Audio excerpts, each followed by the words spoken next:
Me. My name is Jim Johnson, and my whole goal is to be here to serve you today. That's my job.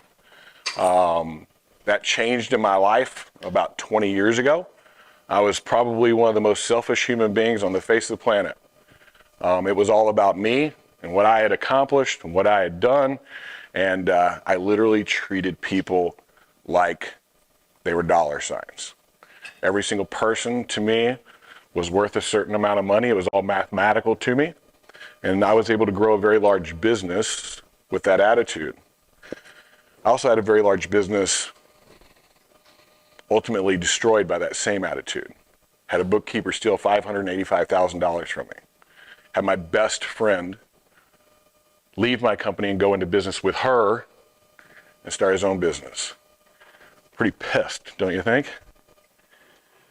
But once I really thought about it, I was like, how horrible of a human being am I if my best friend's going to go into business with a person I could prove to him stole over $500,000 from me? And I broke down. I did. I broke down on that epiphany and awakening, oh my goodness, God, what have I done wrong? They're all terrible. I hope something bad happens to them. And it wasn't really that. It was me. I was selfish. It was about me. And today, I hope I get to share a little bit of that story with you and what has happened over these last 20 years to help me teach others that it's not the way to go about things. That day, I literally broke down on my front porch in tears, praying to God, help me through this. What do I need to do? The only word I heard was serve, and I've been trying to do that ever since. I'm not perfect at it, but I try to do my best at all times. So today, I'm going to be talking to you guys. It's one of our leadership courses that we have in our program, but about magnetic leadership, attracting the right team. Not just attracting, magnets, how they work, right? Like when you draw them together, bam, they stick together, and it's hard to pull them apart. I want to help you today understand what that tension is that brings those things together. Hey, good morning, guys. Come on in. Hang out. All right, perfect. Good morning, good morning. Come on in. You're never late. You're right on time. So we're going to talk about magnetic leadership, how to draw people to you, and how to keep those people. And I've got to be somewhere where I can see this thing a little bit. So table of contents, goal of today's training, leadership responsibility, definition of leadership, why is leadership important, some of the myths that you might believe about leadership, the secret, the thing that I've learned that's put this stuff together, because there's a million books on this stuff, right? There's a million leadership books, John Maxwell, Jim Collins, there's Ray Kuntz, there's lots of really strong leadership books, and I suggest that you go read them all. If there's one thing that you should do in your life that will put you ahead of everybody else, discipline to personal growth. You being here today is discipline to personal growth. You came in here today going, hey, I got to get some CEUs, so I'm going to go hang out with this guy, maybe. Or maybe you came here going, maybe I could learn something. I hope that you use a pen today. I hope you take notes today. You'll see things in here. It'll look like a brain, and one side of it's black and white. The other side of it's got a lot of color on it. We call that brain ink. We don't want you to forget it. So when you see that, write that thing down, take a picture of it. You can take a picture of every slide as far as I'm concerned. There'll be some assets for you here at the end. So I'm going to talk about the leadership secret, the impact equation. We'll give you some takeaways, some homework, because I don't ever come and talk without giving you something of value. I believe that doing that is just not worth your time. And then we'll give you some information on if you want to contact me about anything, whether it be life, business, whatever it may be, because I'm here to serve you. So our goals set a foundation, understand what the foundation is for magnetic leadership, gain some insight into what leadership really is. Okay, I think a lot of people have some misconceptions of what leadership is. What it means to be convicted to leading. It's a lot of responsibility in having this conviction to being a leader. Dispel some leadership myths, help you understand how this connection thing is very key, and then understand what we call the impact equation. It's been really neat to kind of put this stuff together over the last few years. And it's not just me. My team has helped me with this stuff. If you ever believe you're the only one to ever do anything and it's all about you, it's usually not. You've had a lot of people help you get there. So that's our goal today. So you can see that little brain ink thing up there. do you really want what comes with leadership? Now, you've seen Spider-Man, right? With great power comes great responsibility. Uncle Owen, like there's no more powerful statement when it comes to leadership. How many of you lead? How many of you are leaders in your business? Raise your hands high. Be proud of it. Okay, cool. All the leaders are here. All right. There's a lot of responsibility with that, right? There's a lot of you got people that work for you that need to be fed. They have families, all that stuff. Does it weigh on you? Do you feel it? Like it's this responsibility? So if you were one of the people in here thinking about leading, know what comes with it. I actually tell a lot of people, the best position in this industry is being a salesperson, because you only have responsibility for one individual, you, and whoever you serve as your customers. But the reality is you're not weighed down by a lot of other responsibility. You should not take that on until you're prepared for it, that you actually have the skill to do it. So many of us get put into leadership because we did something well, but we never got taught on how to lead. And so we want to help you get some of that today. Leadership is taking responsibility while others are making excuses. John Maxwell is my man. He is my favorite leadership coach. If you read anybody's books, go read them. They are values-based leadership. It's a great way to start with getting the skills that you need as a leader. But it's this thing of going, all right, guys, I said, let's do it. We went and did it. It didn't work out. I take that on for all of us. You wear it. You fall on the grenade. Instead of pointing fingers like, well, Jimmy didn't sell enough, so that's why we didn't do our thing.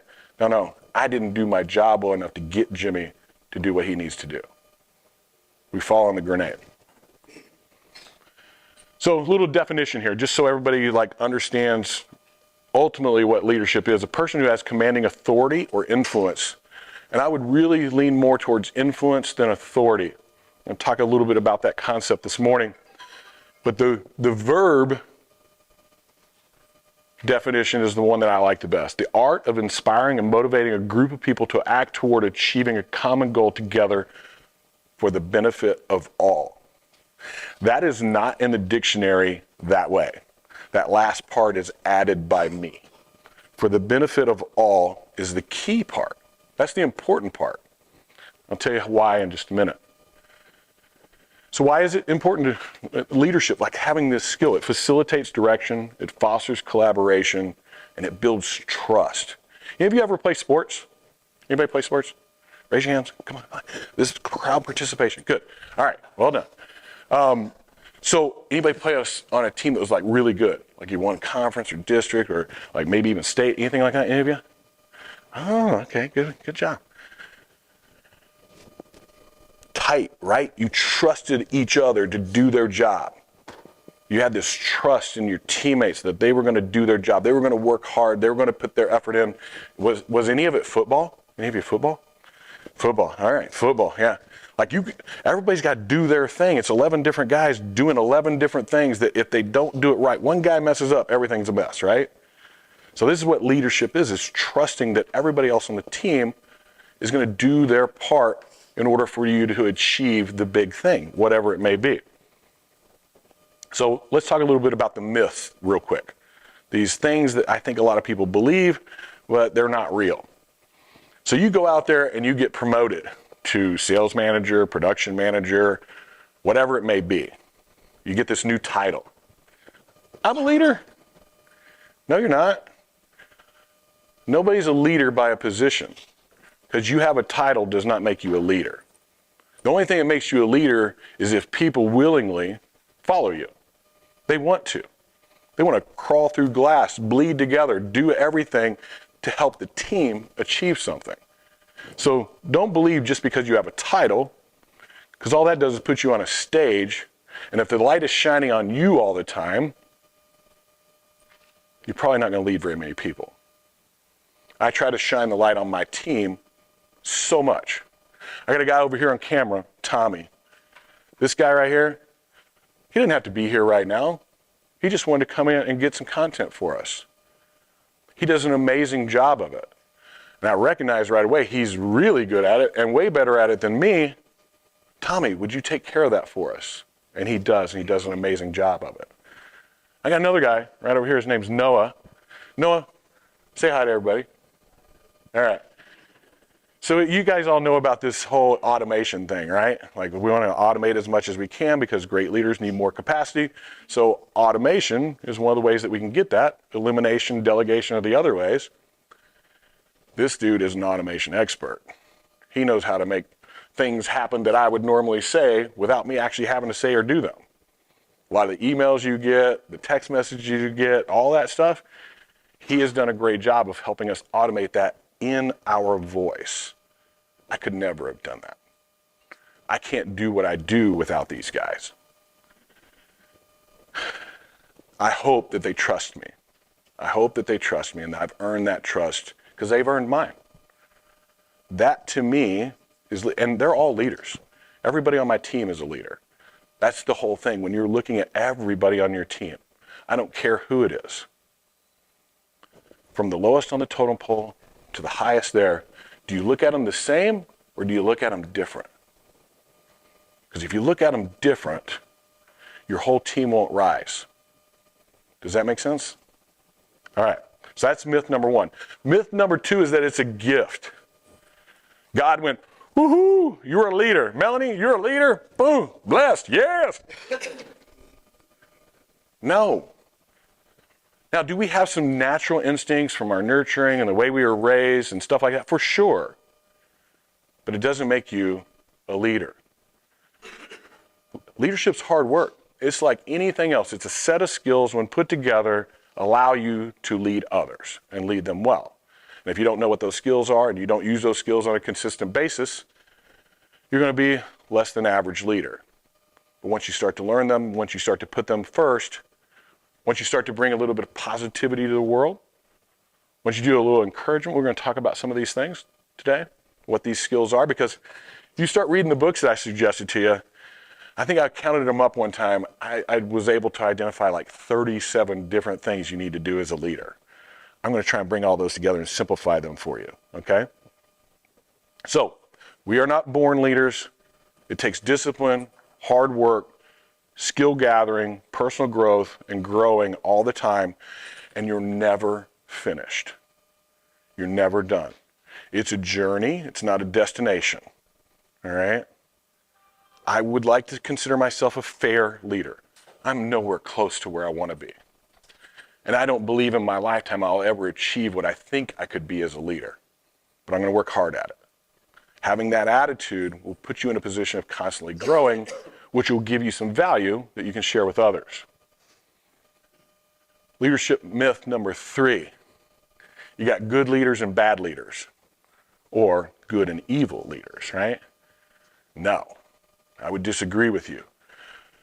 Maybe one of the people that we would consider one of the evilest human beings to ever walk this planet was one of the strongest leaders to ever walk this planet. Millions and millions of people followed him. He knew leadership skills. He knew how to lead.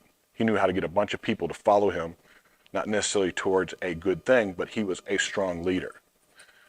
Same thing for Gandhi. Like Mother Teresa. They had leadership skills. Millions of people followed them. They knew the secret. So don't think of it as good or bad. Think of it as strong or weak. I'm either a strong leader or a weak leader. Okay? So there's no moral underpinnings of it. Leadership is neutral. Just like AI. Everybody talks about AI right now, right? AI is a hot topic. Oh my God, the world's going to get taken over by computers and all that other good stuff. Only if we allow it. AI is neutral. It's not bad and it's not good. The human being behind it doing it will have it do what its purpose is for them. So it could be good or it could be bad. I'm praying that we as humans do the right thing. Same thing as leaders. I pray that all of you do the right thing by everybody else out there. But I've seen a lot of really good businesses make lots of money, not really in a moral or ethical way, but they had strong leaders. I'd prefer to do it a different way. So that's our 3 leadership myths. Remember that, especially that last one. Strong or weak, okay? So this is the one that I haven't included in my content before, but I felt this like strong urging to talk about this with you guys this morning. Have you ever walked in a room where you're just like, there's a guy that walks in, and you're like instantly turn, you're like, what's he saying? What's he doing? You ever walk in a room where that guy walks in? Like, man, I want to listen to that guy.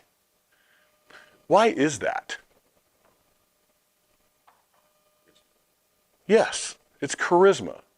This guy has some charisma. And charisma, I think a lot of people think of that as like bouncing off the walls and getting excited, rah, yeah, rah, rah, right? No, that's cheerleading. That's hype. Some of the people with the most charisma I've ever seen in my entire life are some of the quietest people I've ever met in my entire life. There's a guy, his name's Dave Harrison. He's one of the smartest individuals I've ever met in my life. When he talks, I listen, no matter what. Damn, you talk, man, I listen. Like, dude, seriously, like, there's tons of value every single time. I don't want to miss that. I don't want to talk over them. And so we have to apply some skills and think about why is it that we want to hear that person. Usually it's they have something valuable you want. But what are they doing? Well, they might be listening. Might be really listening to you. I think so few of us actually listen to the other human being. We hear it, but we don't listen to it. Have you ever had anybody really listen to you? Like ask you a question and then you could tell that they were paying attention? They were really seriously concerned about you? Really wanted to hear what you had to say? How'd that make you feel? Pretty awesome, right? We all want to be heard. So think about some of these skills that you see up here, some of these things that these people do, and I want you to do an exercise. Every time you're around one of those people that you intentionally make time to hear or be around, observe them. What is it that they're doing? What is it that attracted you to them? And really, really think about, why am I attracted to that person? What do they have, or what do I believe they have that I actually want? Because a lot of us get trapped. Remember that cheerleader hype guy I was talking about earlier? We get attracted to that because he sells us on this idea that we're going to make millions if we do this amazing thing. What are you attracted to? I'm attracted to that money. I'm attracted to the easy button.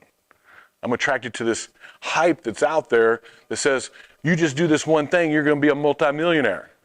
And we get sucked into it, right? Be very aware of those things as you're out there in the world and what you're hearing.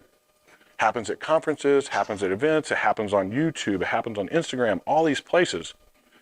And I see so many people get sucked in by, it only costs a little bit and you're going to make millions. And we're going to do it next week. All you got to do is install my automated marketing system. It's going to be, you're going to have more leads than you know what to do with. And then you do it. And then what happens? You don't listen to those people very long. Their magnetism dies at some point. They'll keep going until they run their course, but they don't have staying power. So I want you to observe those you wish to be like and write down what qualities they possess that you need. This is an exercise I got challenged to do about, I don't know, probably 30 years ago now. And I spent a whole week, anything I could grab or see, like we're reading a book, why am I reading this book? Listen to a guy talk, why am I listening to that guy talk? Why am I watching this TV show? Why am I observing what I'm observing? What value is it bringing to me? And man, it got really insightful, like what I was attracted to. My whole entire life, I've been attracted, when I was younger, to money and things. That was who I was when I was younger. Now I'm a little older, had some things happen to me, got some experience. What I'm attracted to is true value in other human beings. People that do those things that make other human beings better, that's who I'm attracted to. That's who I want to be around. I've been very fortunate here in the last year to be really surrounded by a lot of people like that. It was something missing in my life. If you're not around those people, find those people, search them out. They will willingly pour into you. If you ever feel like any of you as leaders ever feel like you're kind of alone? Yeah, you feel like you're alone? For the last, 5 years or so, I've really felt that way. I've really felt like, come in and hang out with you guys. I love every second of it. But very rarely do I have somebody come and go, Jim, how are you doing? How are things? Melanie's really good at it. She's a friend, somebody I want to be around. But if you feel like people are constantly taking from you, that's okay. You should serve and you should do a good job of that. But you got to go find people that will pour into you as well, or you'll run down like a battery all the time. So, observe those you wish to be like, write it down, what qualities they possess that you need. Now, here's the key thing that's going on in leadership that you really, really need to understand. There is an exchange of value happening. Most of us, through my observation, have recruited people to work for us with pretty much one concept. Come work for me, especially in sales, and you'll make $100,000. Any of you ever say that in an interview? Come on, be honest. Don't lie to me. Or you're going to make a bunch of money. Maybe it's not $100,000. You work really hard. You're going to make a bunch of money. You're going to change your life, right? 6-figure income. What happens when they make the 6 figures? Because they can and do.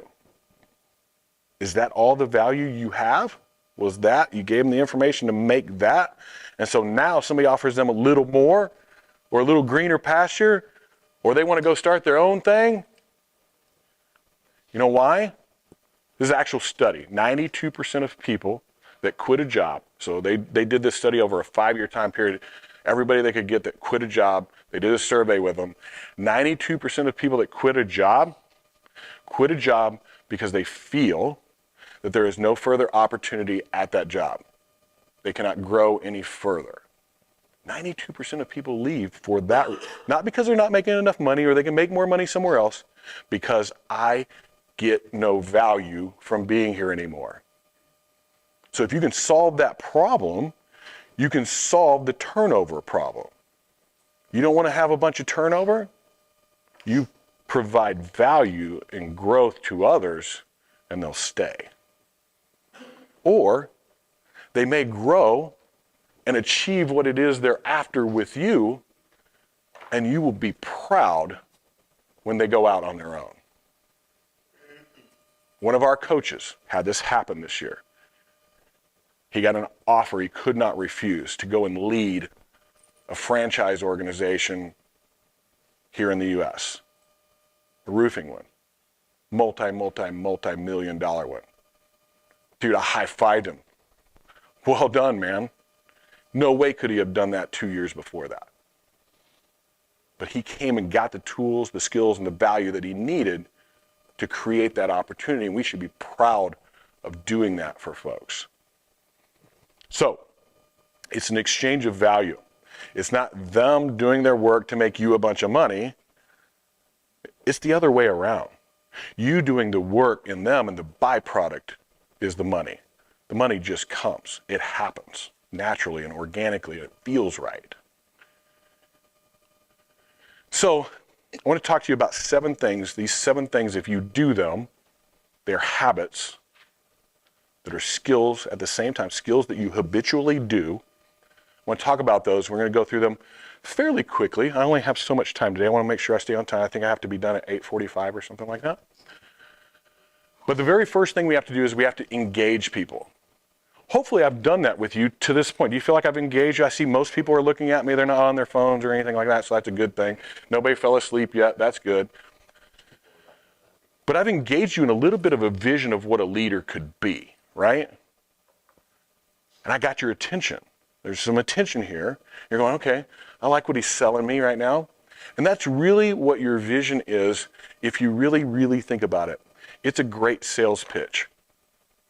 This sales pitch that you're giving to somebody else, this vision of your business, that we're going to be this thing in the future and you're going to play a role and be a big part of it, but only the best come to work for us. And if you're not the best, you're not coming to work here. Changes the whole dynamic of how we go about hiring people and bringing new people into our world. And that vision isn't just we're going to be a $100 million business. Part of that vision is by you coming to work here, you're going to gain skills that will serve you for a lifetime. They're going to change you as a human being. They're going to change the trajectory of your family for the rest of your life in a positive way. Do you maybe want to work for me a little bit more now? Because I can guarantee you come to work for me, I'm going to change you dramatically. I'm going to push you. I'm going to challenge you. I'm going to have you do things and achieve things you never thought possible before because you have it in you, and I believe in every one of you that it is in you. It's just, do you want it or not? Because if you don't have the want factor, you're not working for me. Best line I ever got from a guy, I'm like, hey, what motivates you? Like, what do people say when you say that? What motivates you? Money, right? Okay, I get it. Well, if you could make $100,000 working for me, what would you be willing to do? He said, man, I would strip naked, run out in the busiest intersection in town and spin a sign around for you. Whatever you want me to do, man. I went, all right, you're my man. You're hungry. You want this. Don't forget you said that.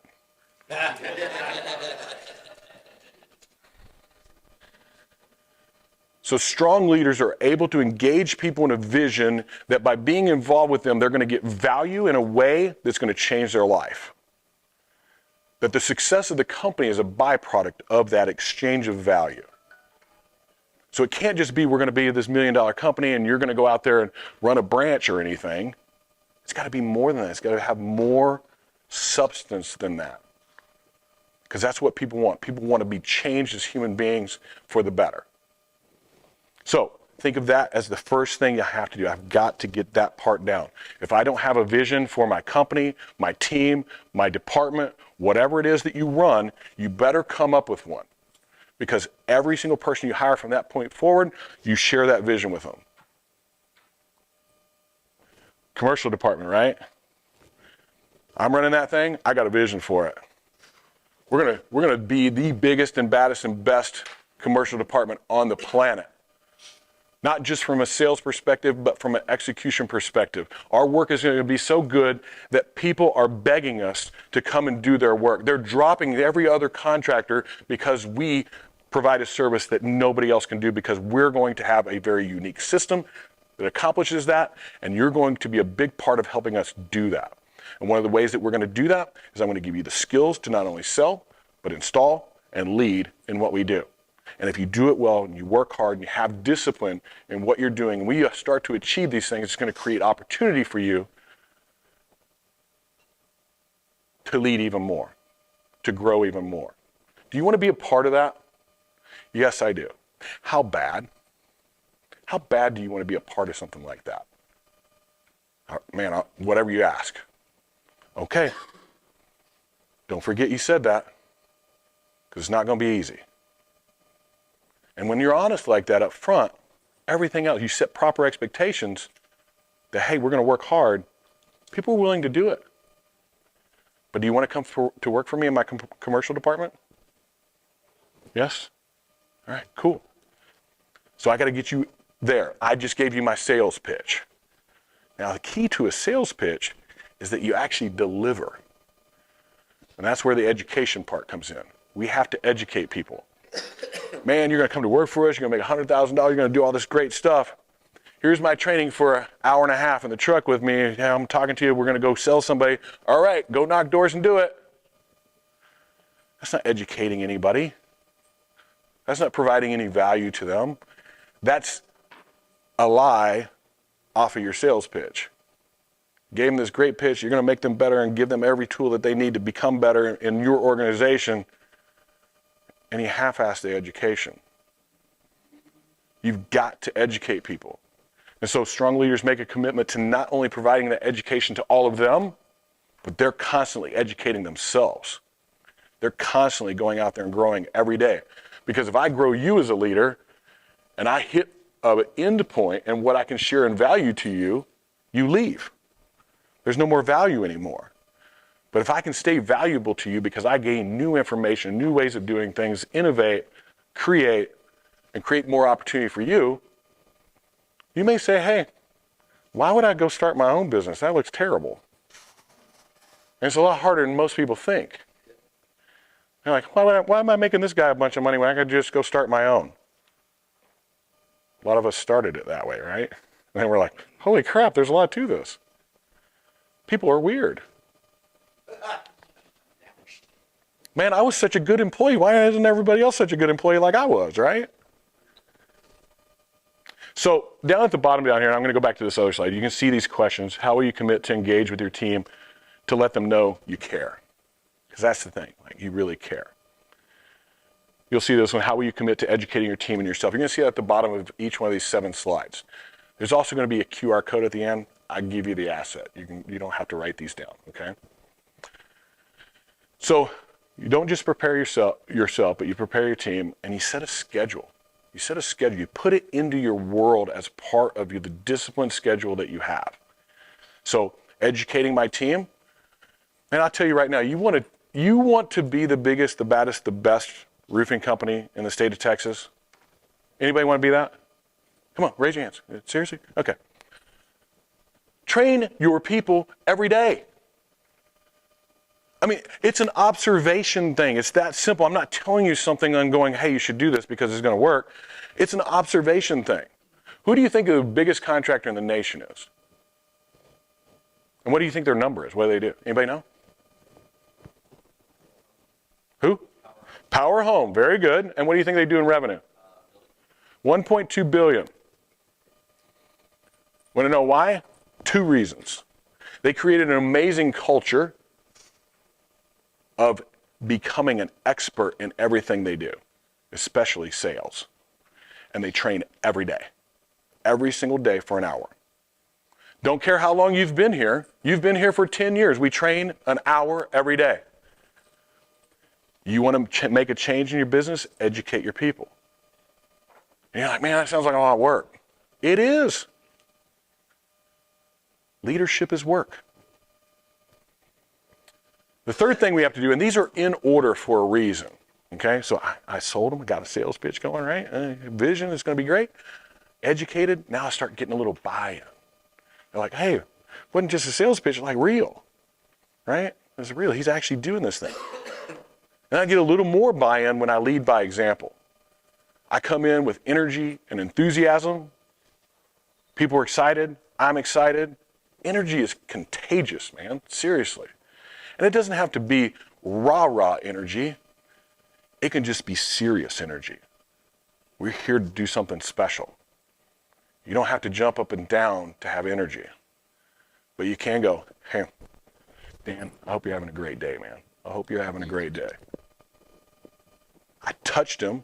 That's an exchange of energy. And I said something positive to him. And I mean that, by the way. I hope you have a great day. I'm serious. And it has to be that. It can't just be an act. It has to be genuine. I have to care enough that I hope Dan does amazing things today. I hope he has an amazing day today. I hope he walks away from me in here today going, you know what, I'm going to have an amazing day today. Because I want him to. I want all of you to. But I've got some energy and enthusiasm about what I do, and I hope you do as well. Because if you don't have energy and enthusiasm, nobody wants to be around you. I think Nathan calls him Grumpy Gus. I hope nobody's named Gus around here, but if you're Grumpy Gus, guess what? You're not going to lead very many people, except for a bunch of other Grumpy Gus's as well. You're all going to commiserate together and have a bunch of drama and everything's everybody else's fault and you're going to blame the whole world. That sounds terrible. Anybody ever work in a place like that? Yeah, it sucks. I got to get out of here. We have an affirmed shared values. So I explain to every single person that comes to work for us. It's the very first thing we talk about, right, Noah? Hey, this is our culture, this is who we are, and these are our core values. Our core values are to love, serve, and care for every person we come in contact with. That is number one, above and beyond everything else, and to empower people to believe, because that's our purpose. It's why we exist. It's why we take a breath every day. It's why I'm excited to get out of bed at 8 o'clock on a Friday morning at an RCAT conference and come and hang out with you guys. Because I want to empower each one of you to believe that you can be the best darn leader in the entire state, the entire country. You have it in you if you want it. But they are based on values, and they're shared values. You don't come to work for me if you don't believe in loving, serving, and caring for other human beings. You go, no, I hate that. I'm just here to make money. Okay, good. Go do that somewhere else. I don't want you here because you're going to screw things up in this culture that we have. We've had to let people go because of that. There was a misalignment in culture, misalignment in values. Sorry, man, this is not the place for you.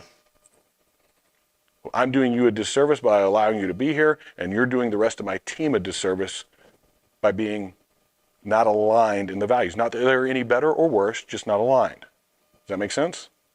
So you need to be clear about what your values are. And then we align our actions with our values. If you say your values are something, and you do something different from that, like if I don't genuinely love, serve, and care for every single one of you out there, you're going to go, that's horse crap. He doesn't really believe that. He's all about the money. It'll be obvious. And it's a heavy burden. It really is. Like, there's this thing in me, like, there's things I can't do that I might even want to do, and go, man, that's not really love, serving, and caring. I have to live my life like that every single day. One trip, and everybody goes, I knew it. I knew that he wasn't that. I knew he couldn't be that. I knew it, because everybody is truly looking for you to falter.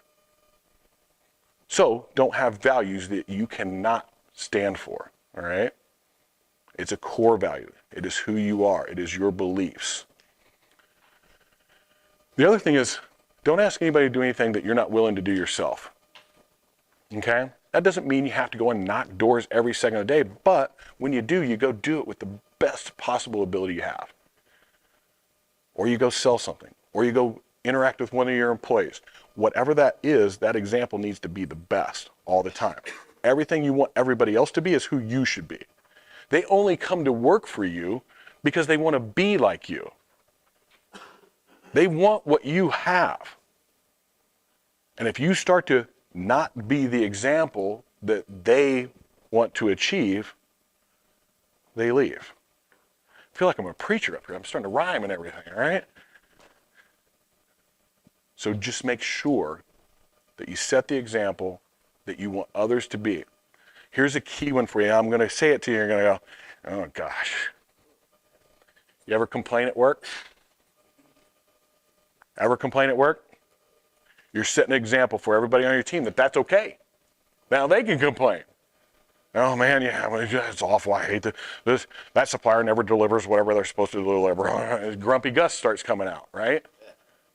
If you complain, you set the example that they can complain. If you're positive, you set the example that we're positive. If you're competitive, you set the example that it's competitive here. So really think about the example that you're setting. Empathy. I added this one. That used to be 6. This is 7. I added this one because I think this is the one that really tightens the grip in your magnetism. All right? I actually care. I can tell when one of my guys is having a bad day. The other day, one of our team got sick. My boy Tommy there. I love him. I passed out like crazy, not good stuff. Sorry, Tommy, for sharing this, and he didn't call me or text me. He called our human in our company that cares the most, above and beyond all of us, my wife. And I'm like, why did Tommy call her? Like, man, I love Tommy. And she told me, and the first thing I did was call him. You okay, man? I love you, brother. Everything good? What can I do for you? How can I help you? Don't worry about anything work-wise today. Take some time. And fortunately, it was no big deal. He's just dehydrated and lack of electrolytes because he goes a million miles an hour all the time. Get your electrolytes, buddy. I love you. We need you around here. But I have empathy. Tommy has a knack, too, for calling me. He's the only one on our team that calls me. Everybody else will text me first or shoot me an email, that type of thing. Tommy always calls. I'm like, why does he call me? I don't like talking on the phone. But I know he needs that. He needs that direct connection to somebody. And I care enough to give it back to him. Even though I'm not Mr. Phone Call person, because I'm on the phone a million hours a day, for my team, I will do it. And do it willingly and love it. Does that make sense? Because I have empathy and care enough about him that that's what he needs in his life. I question and listen. Hey, it seems like things aren't like all hunky-dory today. What's going on, man? And I never do it in front of other people like I'm doing right now. It would be one-on-one. Right? You don't have to tell me. But hey, yeah, I got this. You get some wild answers. But hey, I understand. I care so much and I have so much empathy for you. I'm not going to allow the mess in your life to destroy your life. Because I don't have sympathy for you. Those are very different. I have empathy and I care enough to help you develop an action plan and to solve your problem and get out of this rut that you're in to be the person you have the potential to be. So many of us are big teddy bears. Like, man, it's okay. It's okay. I know you're having a tough time at home, and okay, you don't have to do anything today. Because we want to be kind, right? That's not kind nor loving. That's actually doing a disservice to another human being. If you really cared and you really loved them, you would help them get out of that. Does that make sense? I have enough care. That I want to see you succeed as a human being, that I'm going to help you through this. We're not going to allow it to be an excuse. We're not going to allow you to blame others for the situation you're in. We ultimately hold the responsibility. What's the action steps to get out of it and get you on the right track? Let's walk through that. Because there is no excuse for lack of performance. Zero. The only person you can blame if you don't sell enough or do enough or perform enough in your company is you. It's that simple. It's hard truth. Most people don't like to hear it, but it's a hard truth and you need to hear it. So how will you commit to showing empathy, not sympathy, for your team? What does that look like? Encourage. So think about what I've done so far. I've shared a vision. I've educated them, so they're starting to get some buy-in. I'm setting the example. They're like, okay, man, I like the energy. I like the competitiveness. I want to do the same thing. I want to serve other people. I want to do this thing too. I had some bad day, and he actually took some time out for me, and we created an action plan. I'm back on track. That's really good. And I noticed that you did something well. I'm like, dude, high fives, man. And I don't care what it was. He doesn't have to sell a job or do a perfect install or anything like that. He just did one thing well. Whatever it was. He knocked doors for that day. Dude, high fives. I know you didn't get anybody, but high fives. Well done. You did the work. Good job. And then what does he do? He goes, yeah, that kind of felt good. I'll do it again. I want more of that. Give me some more of that, Jim. I like high fives. And I'm Mr. High Five. I love high-fiving people. I love knucking people and all that other good stuff. It's just, I like that shared energy that goes along with that. And I think other people like it. I think other people want to experience that. When you encourage people, what you're doing is you're recognizing the value of them as a human being. And that's all we're truly after. All we want from the rest of the people in this world is to acknowledge that we have value to them. I want that to sink in for a second. That is truly, at our core, as human beings, the only thing we want is to be recognized that we're valuable. How many of us are just chasing it so hard? Please just, God, will somebody say, hey, dude, you're doing a good job? And you don't hear it. It's a two-way street. Leader, probably looking for negative most of the time. You do, 40 jobs in a row, perfect, and then you screw one up. Which one do they talk about? The one that's screwed up on is a 3-hour conversation. The 40 I did perfect was like, nothing. Whole bag of over here, right? Recognize people for the good they do. If you have to have negativity, it's one-on-one. Recognition is in front of everybody. I mean, you let everybody know how amazing they are. I did that with Melanie today. I did that with Dan today. I did that with Tommy today. I did that with Noah today. If I do that in front of people, it encourages them and they want more of it. Please give me more. So encourage your people. Celebrate when they achieve the values. That's actually something I'm looking for every week that you can ask these guys in our mission. Hey, want to recognize Michelle this week? Unbelievable job of caring for a human being. Because it's one of our core values, to care. And she does, more than anybody on our team. I wish I could care as much. I look at her as an exchange of value. Like, I can learn from that. And I have over my lifetime being married to her. We've been married 31 years. Remember when I said a long time ago I didn't care about people? She's really the only reason. She walks around with this bundle of human caringness. It's unbelievable. More people asked where she was than where I was here at this event. I'm like, what's going on, man? What am I, chopped liver? Because if you come in contact with her, man, she's going to hug you, she's going to love you, she's going to try and feed you. She's unbelievable. They spend as much time noticing positives as they do correcting negatives. Very simple concept, learned it long ago. Do that one little thing and you'll be amazed at the way the culture of your company changes. How am I doing on time? Am I out almost? You don't know? Okay, good. Empower. So now I've encouraged people, they're getting moving, I'm getting some results.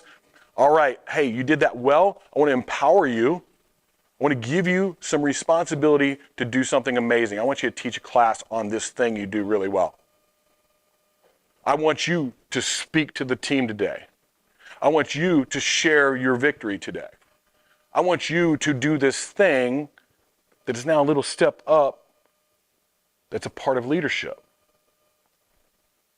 And when you empower people to take control of something and give them the responsibility for it, and you've done all those other things before that, they want to do it so well. They want to work so hard. I remember asking my team, like, God, we suck at getting referrals. A challenge to everybody. Who wants to take on get more? I got 10 more minutes? Okay, perfect. Challenge to everybody. We need a referral program. Who wants to take that on? And I had 125 people in there. And a girl in the back goes, her hand goes up like this. I'm like, Jackie? And she's like, yeah, I'd like to do it. And now me, I'm sitting at the front going, Jackie is an assistant production assistant. Like, she's assistant to the assistant. She's new with us, hadn't done much with us, isn't in sales, which I'm like, dude, you should probably be in sales if you take this on. But if anybody voluntarily goes, hey, yeah, I want to try that thing, empowerment. All right, Jackie, here's the deal. You got 1 week. Put together what you think is the best possible way that we can get more referrals. I need you to come and present it to me in my office. Let me know what you come up with. I'm like, I won't see her. Like, that was my attitude about it. A week later, she walks into my office. She's got 2 folders, and they're like the see-through ones. It's got a nice cover page on it and everything on both of them. One for me, one for her. And she starts walking through all the research she did and why people give referrals, the psychology behind it, how people react to the things that you do, all the studies on referrals and everything. And she goes, I think we mess up. I go, tell me more. She goes, well, how we give, like this is back in the day, so today you guys might give $200, $250, maybe more if you're crazy, for a referral. Back in the day it was $100, right? Like times have changed. She goes, how we give $100 to somebody if they like give us a referral? I'm like, yeah, that's a great idea. They're like, no, it's terrible. I'm like, why? Well, they have to wait. And what do you mean? Well, you got to sign the person up, you got to get their insurance company to do the thing, you got to do the work, and then they got to pay. When they pay, you give them $100, maybe. If you don't forget about them. She goes, that's not the way human beings work. Literally, there was a study done. She goes, there was a study done that I could give you $100 right now, right there on the table, it's yours, or I could give you $1,000 in a month. Which one do you want? $100. Ah, okay. So we got to do it right now. Wait, I don't want to give money for not getting a job. That sounds terrible. She goes, no. You don't have to give them as much. We can give them $25 for every appointment they help us set. I went, okay. So if they help us set 4 appointments, that's $100, same number, right? How many do we close out of 4 appointments? Well, we close 75%. Our lead just became $33 instead of $100. Jackie, you're brilliant. This is amazing. It's not going to work, but it's awesome. She's like, no, it'll work. And we put it into play. We didn't give $25. We gave $25 gift cards. We picked the coolest restaurant in their town, Best Buy. Amazon didn't exist. That's how old I am. Just every little gift card you could get, spa day, $25. Which one do you want? How many do you want? It's up to you. Now, like you could have 1 if you want to set up 1 person, or I can give you 10 right now. I got all 10 of them. All right. Well, let me think. I got a neighbor across the street. I got that one. We went from getting 1 referral for every 3 people we sold to 2.1 referrals for every person we sold. Because I empowered Jackie. Give your people opportunity to do something amazing.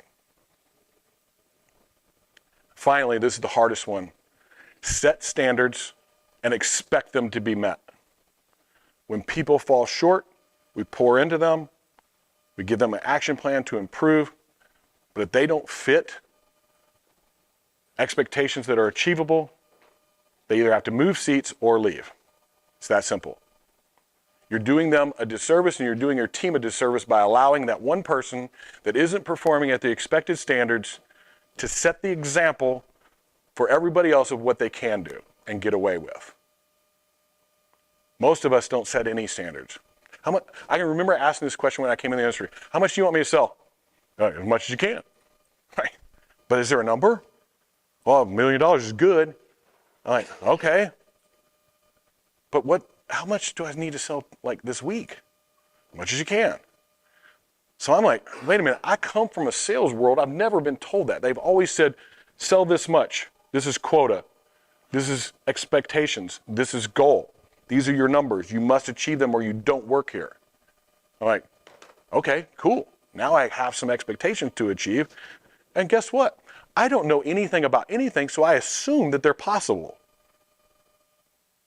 I have a company, their minimum expectation for their sales guys, what do you think the number is?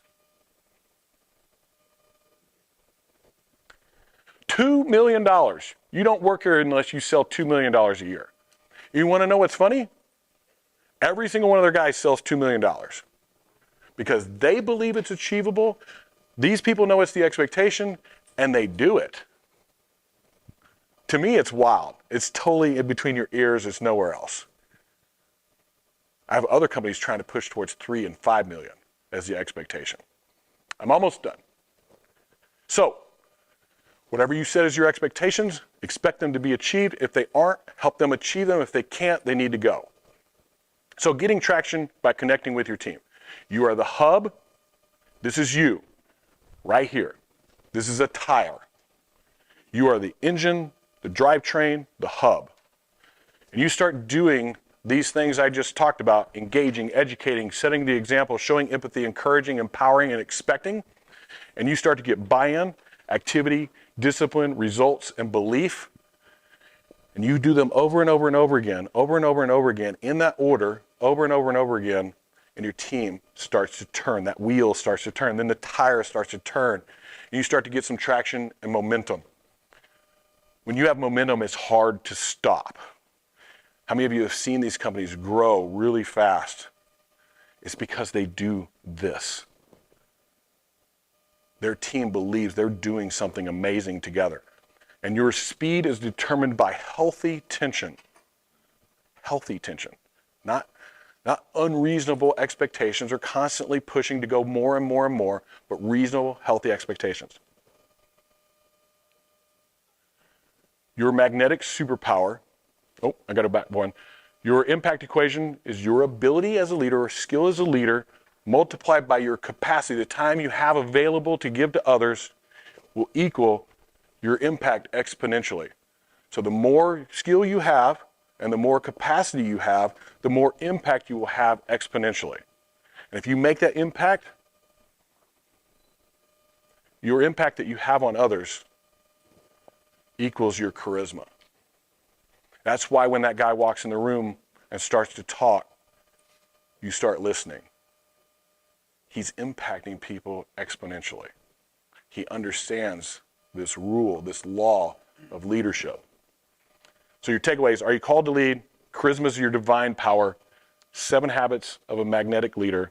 Your impact is a math equation, and your impact will equal your divine superpower of charisma. There we go.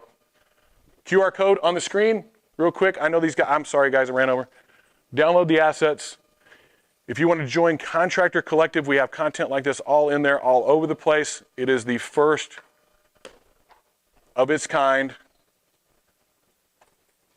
social media for contractors. An ultimate platform of anything and everything you ever want to talk about. You can ask us questions in there. We'll respond to you. Get off of Facebook and Instagram. That's just completely awful and distracting, and the death scroll and all the other stuff. You really want to learn something, come join us in the collective. There's already thousands of contractors in there. We're building that thing and growing that thing every day. Thank you very much for your time today. I appreciate you guys.